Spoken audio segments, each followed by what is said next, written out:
હોય, નડતર રૂપ હોય, ગમે તે હોય, એમાં પણ ખાલી એમને કોઈ શરીરની પીડા છે અને અમને અમારે કર્મો અનુસાર કદાચ બહુ તમે કર્યું ખાધું ડાયાબિટીસ થવાનો જ છે ને, થવાનો જ છે ને.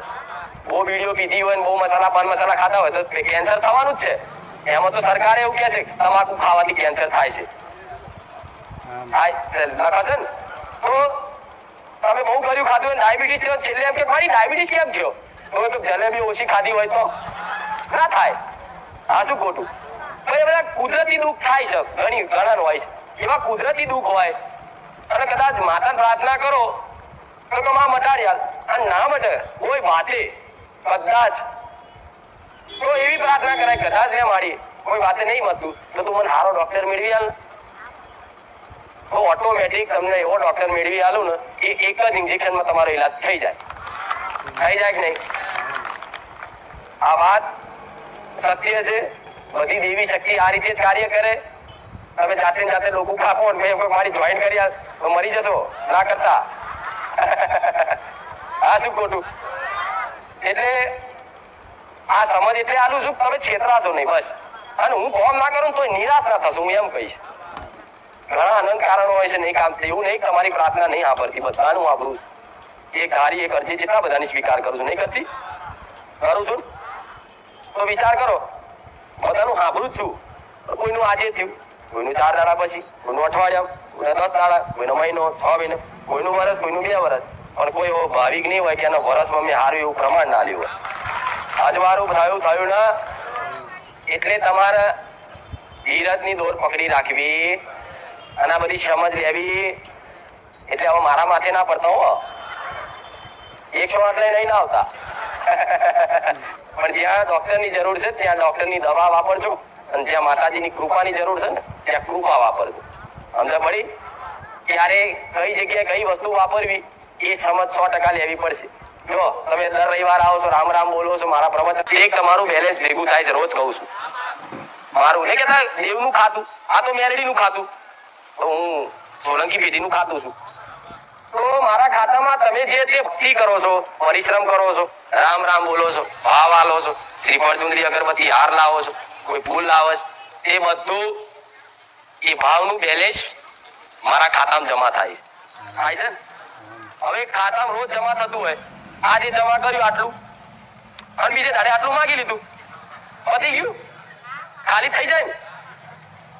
પણ કશું જ માંગ્યા વગર રોજ જમા કરો, રોજ જમા કરો.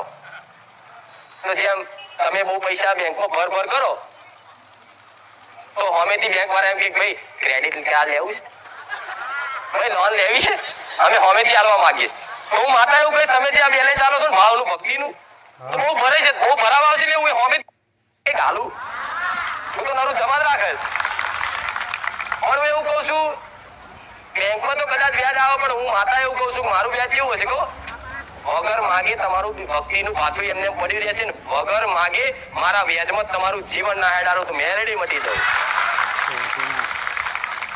એટલે હવે તમારે રોજ ઉપાડી રોજ કાઢવા છે પૈસા. પૈસા એટલે આ પેલા પૈસા નહીં હો. અમુક કે માતાજી પૈસાની વાત કરે. નહીં. ભક્તિનું બેલેન્સ. રામ નામનું એક ખાતું ખોલાવ્યું તમારું બધા મારી બ્રાન્ચમાં, મારી બ્રાન્ચ. મારા ભક્તોનું રામ નામનું ખાતું ખોલાવ્યું છે. કોઈનું ખાતું માઇનસમાં હેડે, હજુ બાધા મનતા કરી નહીં કામ કર્યા છતાંય કોકનું લેવલમાં હેડે માઇનસમાં. એટલે કોમ થઈ ગયું પણ નારિયેળ વારિયેળ હજુ બાકી રહ્યા, એવા કેટલા ઘેર પડ્યા. ખાતું તો ખોલી દીધું પણ બાકી છે. પણ એ માઇનસમાં હેડે એટલે બેંક વાળા ઘેર જાય એ રીતે હું ઘેર જઉં લેવા. હા યાર સોની મોની કામ કરીશ, મફત નહીં લેવાનું.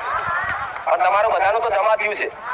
પણ આ જમામાં શું આલીશ ને, આ ચૈતર મહિનો આવે છે ને, હું માતા દરેક ને એવા આશીર્વાદ આલું છું.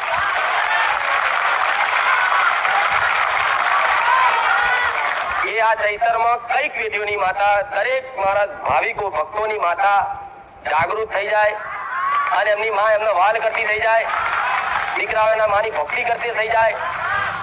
એવા આશીર્વાદ ખૂબ આલું છું. અદરક તમારે નહીં મારે એ જ જોઈએ છે. માતાજી કોઈ ઘેર નહીં જતા તો ના મને ચોય નહીં જતી, નહીં જઈ ચોય નહીં કોઈ ઘેર નહીં જતી. મારે તો કઈ ગરીબના ઘેર જવું, બધાને ઘેર જવું હોય પણ નહીં જતી, કેમ કે બધાને પહોંચી નહીં વરાતું એનું કારણ જેટલા બધા ભક્તો છે તમને જવું મારે કે ઘણાને સપને આવી રૂબરૂ આવી છે, પણ મારા દીકરાના સ્વરૂપથી, મારા દીકરાના શરીરના સ્વરૂપથી લઈ પણ બધાના ઘેર નહીં પહોંચી વરાતું. એટલે એકના ઘેર આવું ને બીજાના ઘેર ના જવું તો કેવું લાગે? પેલી કે માતાજી મારા ઘેર આવ્યા હતા, તો પેલી તો કે હારું 2 વર્ષથી માતાજી મારા ઘેર ચમ નહીં આવતા? તો પછી કોક તો કે અમુક જગ્યાએ આવું ચાલતું હોય, માતાજી 50,000 હાલો આવી જશે. હવે 50,000 નહીં, 50 લાખ રૂપિયા હાલો તો એ કુખાર વેલડી ના ખરીદાય.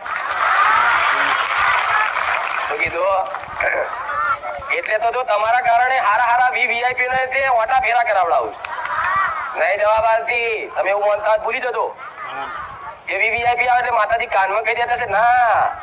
અમેરિકા, લંડન વાળા, કેનેડા વાળા બધા રોજ ફોન કરે, રોજ વાત કરાવ. તમારા સેવકો કે મારી અમેરિકાથી બહુ ફોન આવ્યા છે, શું કહીશું? એને કોમ હોય તો અમેરિકાથી અહીં ના આવો અને ઘેર બેઠા માનતા મોન થઈ જાય તો બરોબર છે, એથી ડાયરેક્ટ માનતા કરી લે.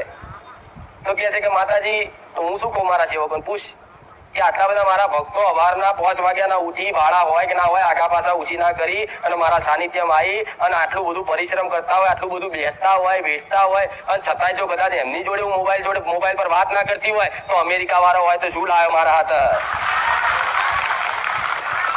શું લાવ્યો? મોટો વીવીઆઈપી હોય તો શું લાવ્યો?